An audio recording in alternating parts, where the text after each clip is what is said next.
Long, long ago, there lived an old bamboo woodcutter. He was very poor and sad also, for no child had heaven sent to cheer his old age, and in his heart there was no hope of rest from work till he died and was laid in the quiet grave.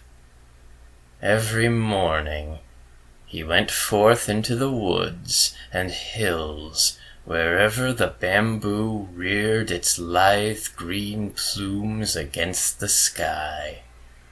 When he had made his choice, he would cut down these feathers of the forest, and splitting them lengthwise, or cutting them into joints, would carry the bamboo wood home and make it into various articles for the household, and he and his old wife gained a small livelihood by selling them. One morning, as usual, he had gone out to his work, and having found a nice clump of bamboos, had set to work to cut some of them down.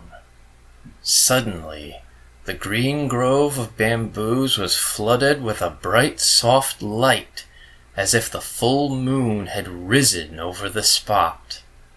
Looking round in astonishment, he saw that the brilliance was streaming from one bamboo.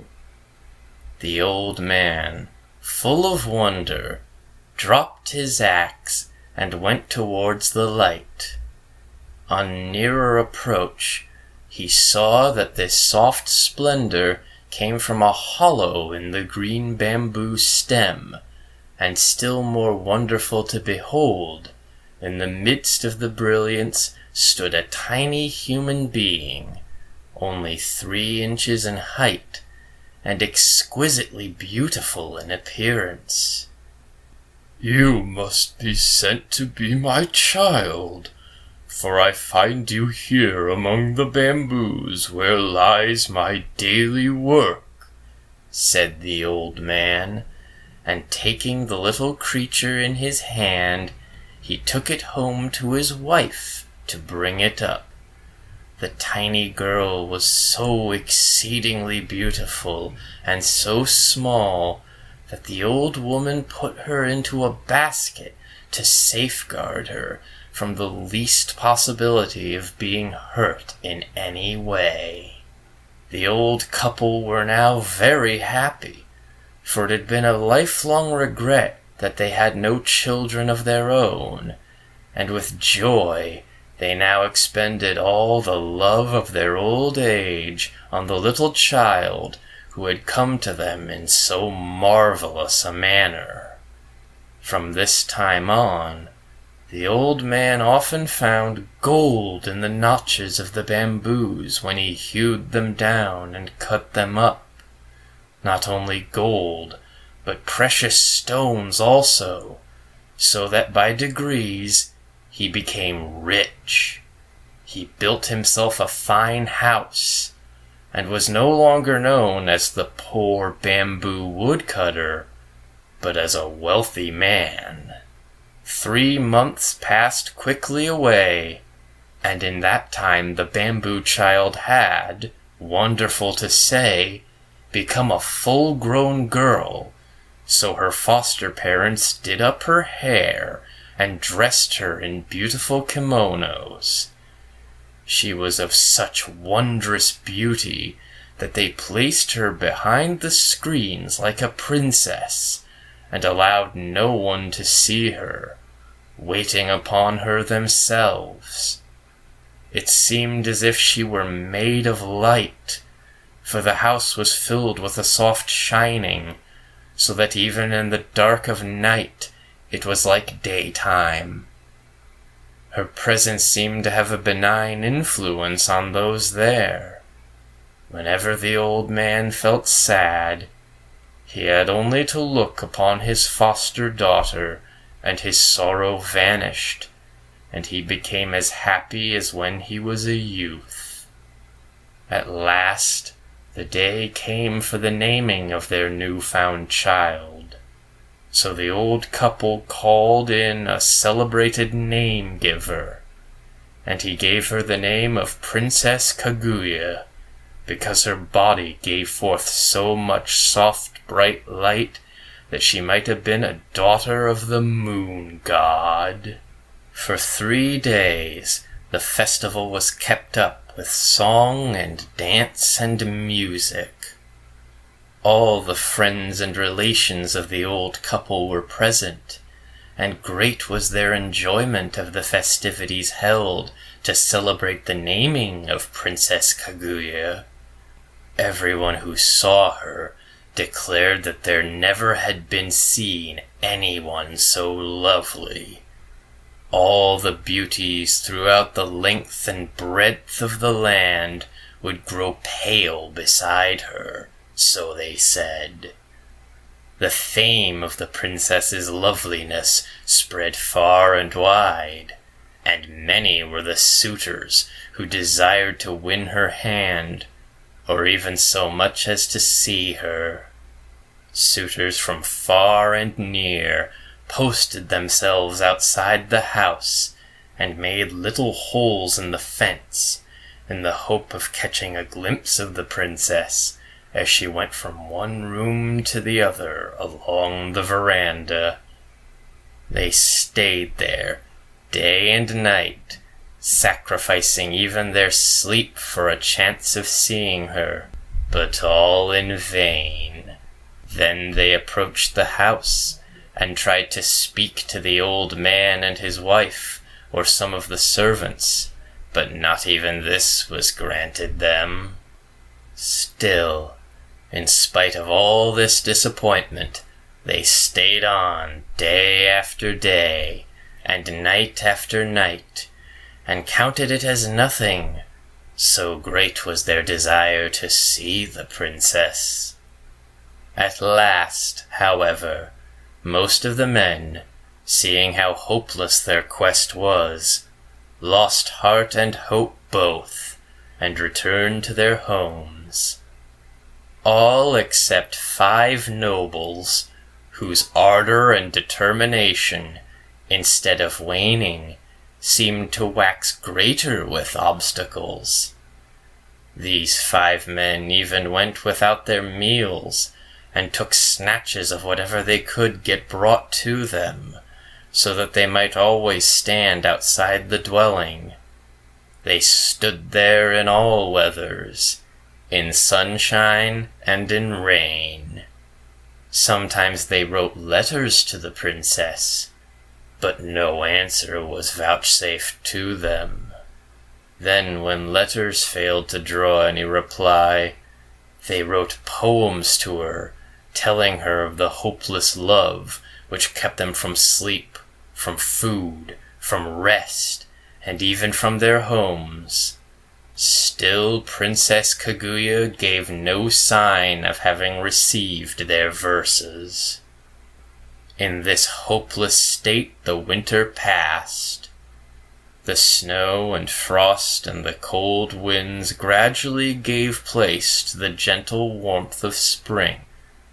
Then the summer came, and the sun burned white and scorching in the heavens above and on the earth beneath, and still these faithful nobles kept watch and waited. At the end of these long months, they called out to the old bamboo cutter, and entreated him to have some mercy upon them, and to show them the princess. But he answered only that as he was not her real father, he could not insist on her obeying him against her wishes. The 5 nobles, on receiving this stern answer, returned to their several homes, and pondered over the best means of touching the proud princess's heart, even so much as to grant them a hearing. They took their rosaries in hand, and knelt before their household shrines, and burned precious incense, praying to Buddha to give them their heart's desire. Thus several days passed, but even so, they could not rest in their homes. So again they sent out for the bamboo cutter's house. This time the old man came out to see them, and they asked him to let them know if it was the princess's resolution never to see any man whatsoever, and they implored him to speak for them, and to tell her the greatness of their love, and how long they had waited through the cold of winter and the heat of summer, sleepless and ruthless through all weathers, without food and without rest, in the ardent hope of winning her, and they were willing to consider this long vigil as a pleasure if she would but give them one chance of pleading their cause with her. The old man lent a willing ear to their tale of love, for in his inmost heart he felt sorry for these faithful suitors, and would have liked to see his lovely foster daughter married to one of them. So he went in to Princess Kaguya, and said reverently, "Although you have always seemed to me to be a heavenly being, yet I have had the trouble of bringing you up as my own child, and you have been glad of the protection of my roof. Will you refuse to do as I wish?" Then Princess Kaguya replied that there was nothing she would not do for him, that she honored and loved him as her own father, and that as for herself she could not remember the time before she came to earth. The old man listened with great joy as she spoke these dutiful words. Then he told her how anxious he was to see her safely and happily married before he died. "I am an old man, over 70 years of age, and my end may come any time now. It is necessary and right that you should see these 5 suitors and choose one of them." "Oh, why," said the princess in distress, "must I do this? I have no wish to marry now." "I found you," answered the old man, "many years ago, when you were a little creature 3 inches high, in the midst of a great white light. The light streamed from the bamboo in which you were hid, and led me to you. So I have always thought that you were more than a mortal woman. While I am alive, it is right for you to remain as you are, if you wish to do so. But some day I shall cease to be, and who will take care of you then? Therefore I pray you to meet these 5 brave men, one at a time, and make up your mind to marry one of them." Then the princess answered that she felt sure that she was not as beautiful as perhaps report made her out to be, and that even if she consented to marry any one of them, not really knowing her before, his heart might change afterwards. So as she did not feel sure of them, even though her father told her they were worthy nobles, she did not feel it wise to see them. "All you say is very reasonable," said the old man. "But what kind of men will you consent to see? I do not call these 5 men who have waited on you for months light-hearted. They have stood outside this house through the winter and the summer, often denying themselves food and sleep so that they may win you. What more can you demand?" Then Princess Kaguya said she must make further trial of their love before she would grant their request to interview her. The 5 nobles were to prove their love by each bringing her from distant countries something that she desired to possess. That same evening, the suitors arrived and began to play their flutes in turn, and to sing their self-composed songs telling of their great and tireless love. The bamboo cutter went out to them, and offered them his sympathy for all they had endured, and all the patience they had shown in their desire to win his foster daughter. Then he gave them her message, that she would consent to marry whosoever was successful in bringing her what she wanted. This was to test them. The 5 all accepted the trial, and thought it an excellent plan, for it would prevent jealousy between them. Princess Kaguya then sent word to the first noble that she requested him to bring her the stone bowl which had belonged to Buddha in India. The second noble was asked to go to the mountain of Horai, said to be situated in the eastern sea, and to bring her a branch of the wonderful tree that grew on its summit. The roots of this tree were of silver, the trunk of gold, and the branches bore as fruit white jewels. The third noble was told to go to China and search for the fire rat, and to bring her its skin. The fourth noble was told to search for the dragon that carried on its head the stone radiating 5 colors, and to bring the stone to her. The fifth noble was to find the swallow which carried a shell in its stomach, and to bring the shell to her. The old man thought these very hard tasks, and hesitated to carry the messages, but the princess would make no other conditions. So her commands were issued, word for word, to the 5 men who, when they heard what was required of them, were all disheartened and disgusted at what seemed to them the impossibility of the tasks given them, and returned to their own homes in despair. But after a time, when they thought of the princess, the love in their hearts revived for her, and they resolved to make an attempt to get what she desired of them. The first noble sent word to the princess that he was starting out that day on the quest of the Buddha's bowl, and he hoped soon to bring it to her. But he had not the courage to go all the way to India, for in those days traveling was very difficult and full of danger. So he went to one of the temples in Kyoto and took a stone bowl from the altar there, paying the priest a large sum of money for it. He then wrapped it in a cloth of gold and, waiting quietly for 3 years, returned and carried it to the old man. Princess Kaguya wondered that the noble should have returned so soon. She took the bowl from its gold wrapping, expecting it to make the room full of light, but it did not shine at all.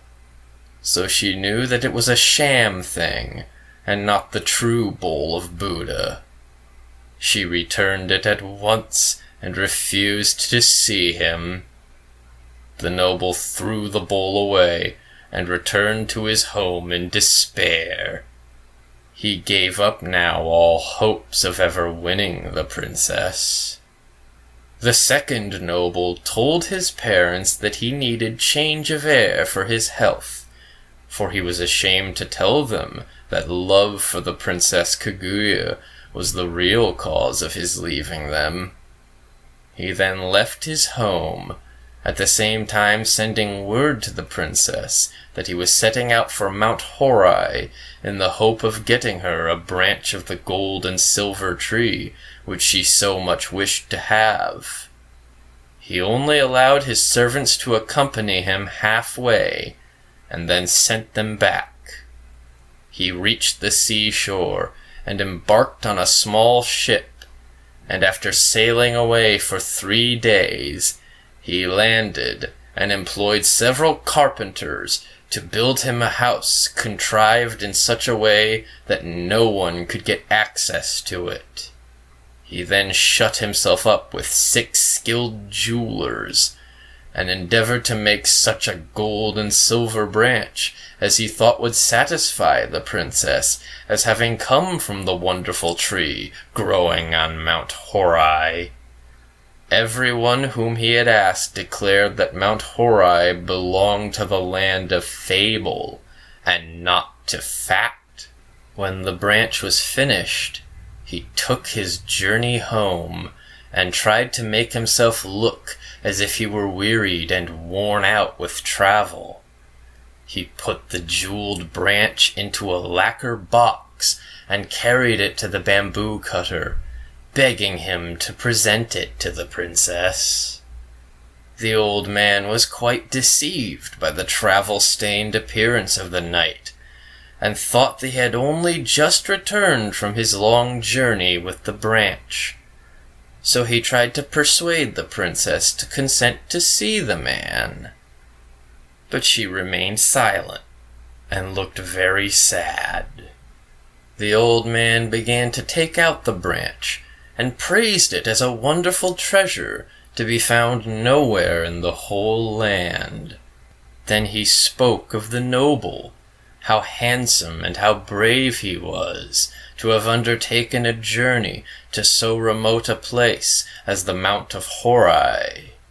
Princess Kaguya took the branch in her hand and looked at it carefully.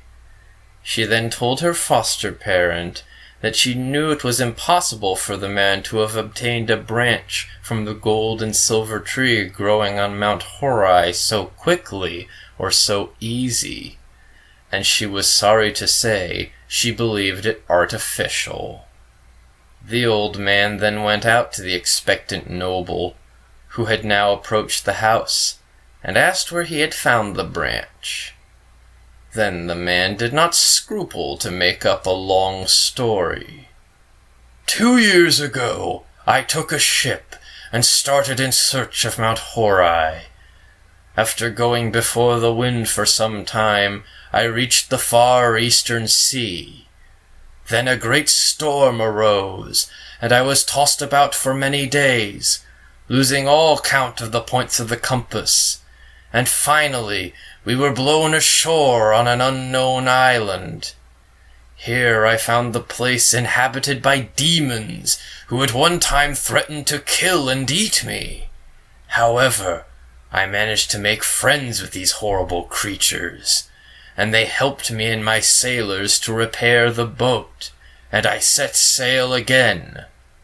Our food gave out, and we suffered much from sickness on board. At last, on the 500th day from the day of starting, I saw far off on the horizon what looked like the peak of a mountain. On nearer approach, this proved to be an island, in the center of which rose a high mountain. I landed, and after wandering about for 2 or 3 days, I saw a shining being coming towards me on the beach, holding in his hands a golden bowl. I went up to him and asked him if I had, by good chance, found the island of Mount Horai, and he answered, "Yes, this is Mount Horai." With much difficulty, I climbed to the summit. Here stood the golden tree, growing with silver roots in the ground. The wonders of that strange land are many, and if I began to tell you about them, I could never stop. In spite of my wish to stay there long, on breaking off the branch, I hurried back. With utmost speed, it has taken me 400 days to get back. And, as you see, my clothes are still damp from exposure on the long sea voyage. I have not even waited to change my raiment, so anxious was I to bring the branch to the princess quickly. Just at this moment, the 6 jewelers, who had been employed on the making of the branch, but not yet been paid by the noble, arrived at the house and sent in a petition to the princess to be paid for their labor, They said that they had worked for over 1,000 days, making the branch of gold, with its silver twigs and its jeweled fruit, that was now presented to her by the noble, but as yet they had yet to receive anything in payment. So this noble's deception was thus found out, and the princess, glad of an escape from one more importunate suitor, was only too pleased to send back the branch. She called in the workmen and had them paid liberally, and they went away happy. But on the way home, they were overtaken by the disappointed man, who beat them till they were nearly dead for letting out the secret, and thus barely escaped with their lives. The noble then returned home, raging in his heart, and in despair of ever winning the princess, gave up society and retired to a solitary life among the mountains. Now the third noble had a friend in China, so he wrote to him to get the skin of the fire rat. The virtue of any part of this animal was that no fire could harm it. He promised his friend any amount of money he liked to ask if only he could get him the desired article. As soon as the news came that the ship on which his friend had sailed home had come into port, he rode 7 days on horseback to meet him. He handed his friend a large sum of money and received the fire rat skin. When he reached home, he put it carefully in a box and sent it in to the princess while he waited outside for her answer. The bamboo cutter took the box from the noble and, as usual, carried it in to her and tried to coax her to see the noble at once. But Princess Kaguya refused, saying that she must first put the skin to the test by putting it into the fire. If it were the real thing, it would not burn. So she took off the crepe wrapper and opened the box, and then threw the skin into the fire. The skin crackled and burnt up at once, and the princess knew that this man also had not fulfilled his word. So the third noble failed also. Now the fourth noble was no more enterprising than the rest. Instead of starting out on the quest of the dragon, bearing on its head the 5-color radiating jewel, he called all his servants together and gave them the order to seek for it far and wide, in Japan and in China, and he strictly forbade any of them to return till they had found it. His numerous retainers and servants started out in different directions, with no intention, however, of obeying what they considered an impossible order. They simply took a holiday, went to pleasant country places together, and grumbled at their master's unreasonableness. The noble, meanwhile, thinking that his retainers could not fail to find the jewel, repaired to his house and fitted it up beautifully for the reception of the princess. He felt so sure of winning her. 1 year passed away in weary waiting, and still his men did not return with the dragon jewel. The noble became desperate. He could wait no longer, so taking with him only 2 men, he hired a ship and commanded the captain to go in search of the dragon. The captain and the sailors refused to undertake what they said was an absurd search, but the noble compelled them at last to put out to sea. When they had been but a few days out, they encountered a great storm, which lasted so long that, by the time its fury abated, the noble had determined to give up the hunt of the dragon. They were at last blown on shore, for navigation was primitive in those days. Worn out with his travels and anxiety, the fourth suitor gave himself up to rest. He had caught a very heavy cold, and had to go to bed with a swollen face. The governor of the place, hearing of his plight, sent messengers with a letter inviting him to his house. While he was there thinking over all his troubles, his love for the princess turned to anger, and he blamed her for all the hardships he had undergone. He thought that it was quite probable she had wished to kill him so that she might be rid of him, and in order to carry out her wish, had sent him upon his impossible quest.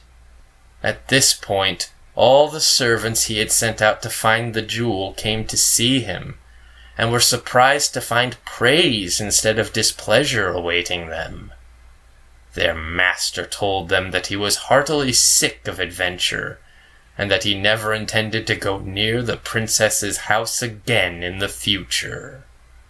Like all the rest, the fifth noble failed in his quest. He could not find the swallow's shell. By this time, the fame of Princess Kaguya's beauty had reached the ears of the Mikado, the Emperor of Japan, and he sent one of the court ladies to see if she really were as lovely as report said. If so, he would summon her to the palace and make her one of the ladies-in-waiting. When the court lady arrived, in spite of her father's entreaties, Princess Kaguya refused to see her.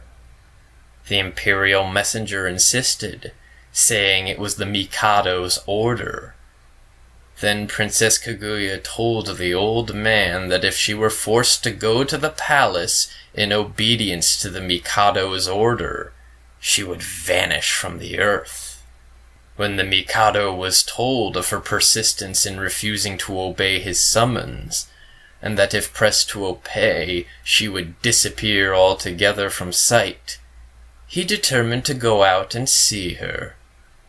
So he planned to go on a hunting excursion in the neighborhood of the bamboo cutter's house and see the princess himself. He sent word to the old man of his intention, and he received consent to the scheme. The next day the Mikado set out with his retinue, which he managed soon to outride.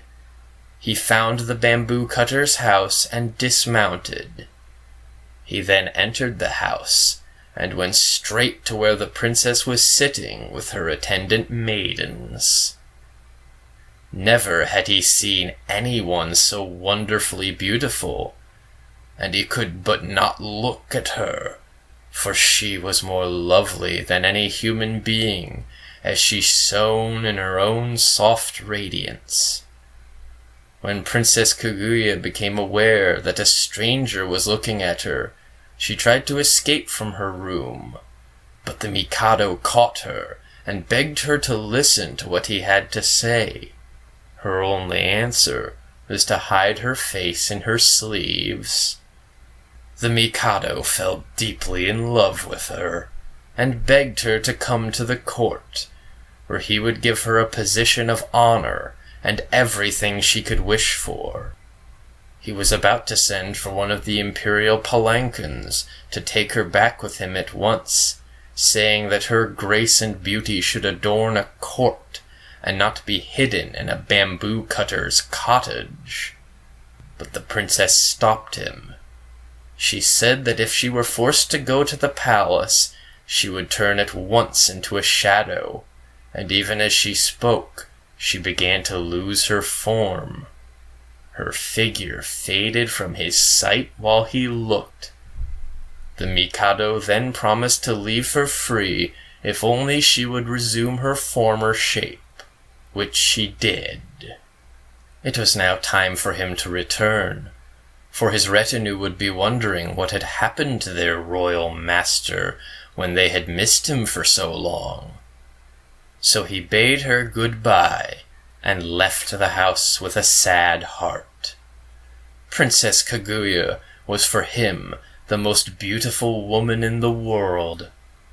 all others were dark beside her, and he thought of her night and day. His Majesty now spent much of his time in writing poems, telling her of his love and devotion, and sent them to her. And though she refused to see him again, she answered with many verses of her own composing, which told him gently and kindly that she could never marry any one on this earth.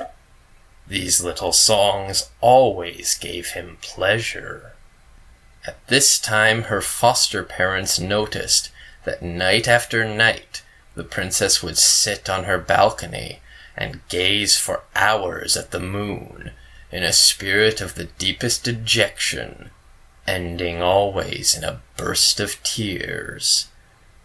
One night the old man found her thus weeping as if her heart were broken, and he besought her to tell him the reason of her sorrow. With many tears, she told him that he had guessed rightly when he supposed her not to belong to this world, that she had in truth come from the moon, and that her time on earth would soon be over. On the 15th day of that very month of August, her friends from the moon would come to fetch her, and she would have to return. Her parents were both there, but having spent a lifetime on the earth, she had forgotten them, and also the moon world to which she belonged. It made her weep, she said, to think of leaving her kind foster parents, and the home where she had been happy for so long.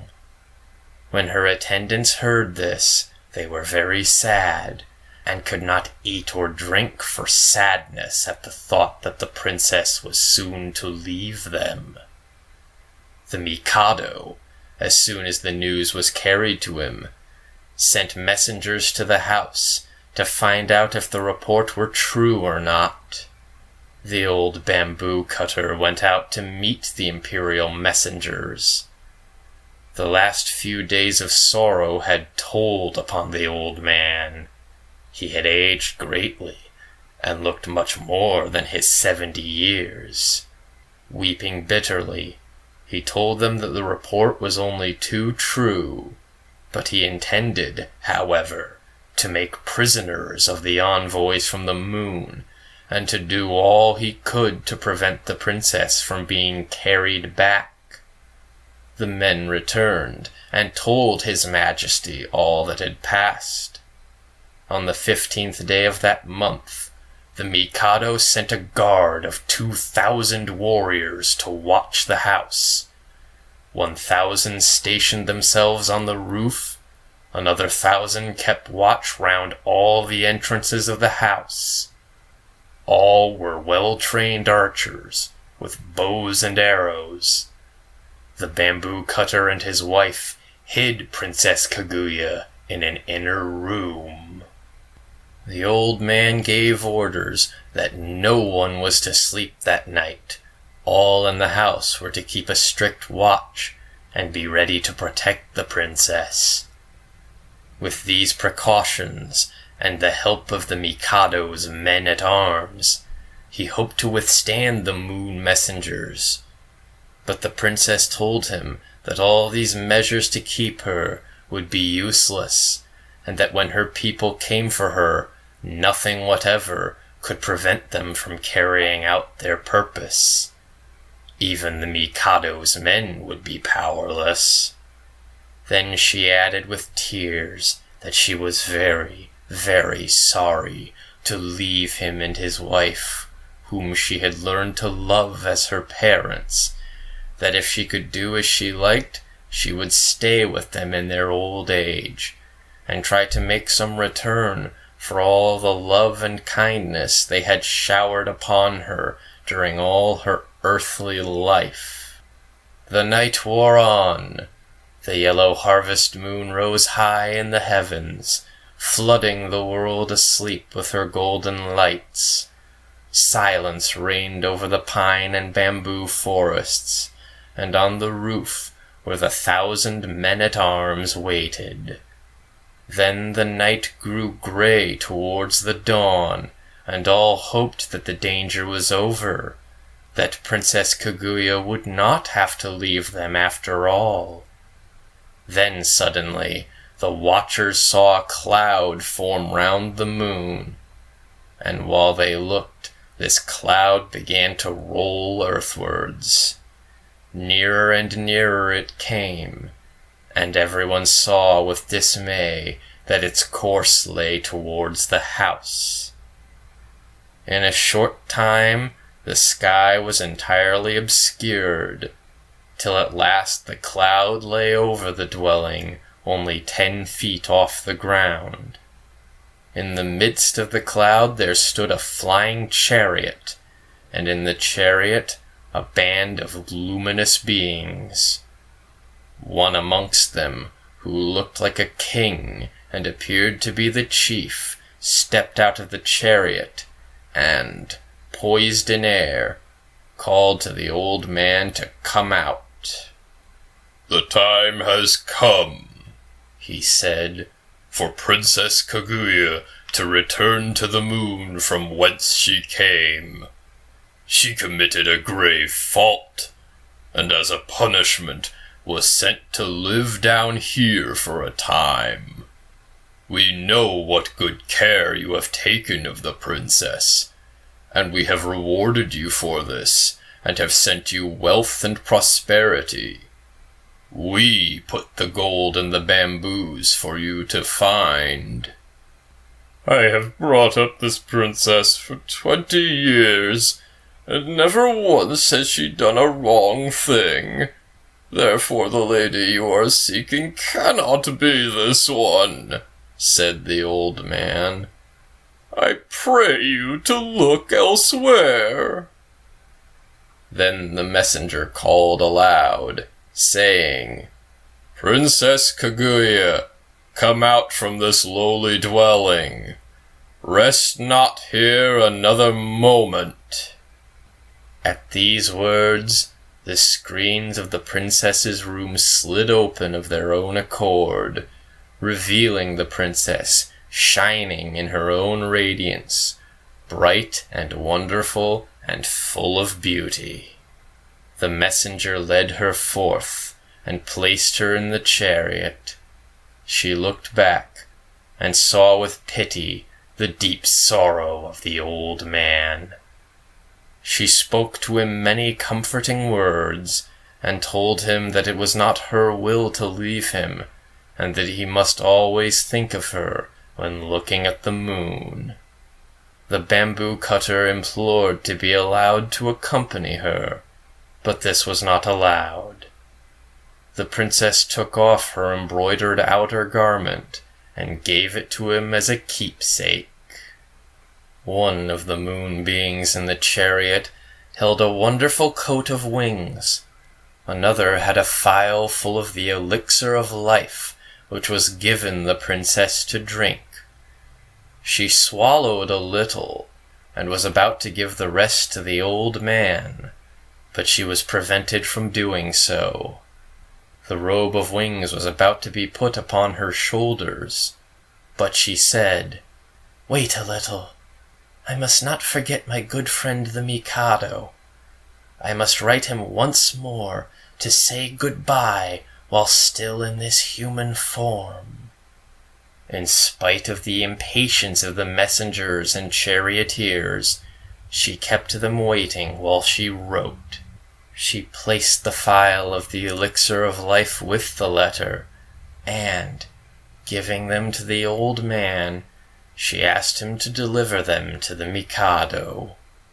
Then the chariot began to roll heavenswards towards the moon, and as they all gazed with tearful eyes at the receding princess, the dawn broke, and in the rosy light of day, the moon chariot, and all in it, were lost amongst the fleecy clouds that were now wafted across the sky on the wings of the morning wind. Princess Kaguya's letter was carried to the palace. His Majesty was afraid to touch the elixir of life, so he sent it with the letter to the top of the most sacred mountain in the land, Mount Fuji, and there the royal emissaries burnt it on the summit at sunrise. So to this day, people say there is smoke to be seen rising from the top of Mount Fuji to the clouds.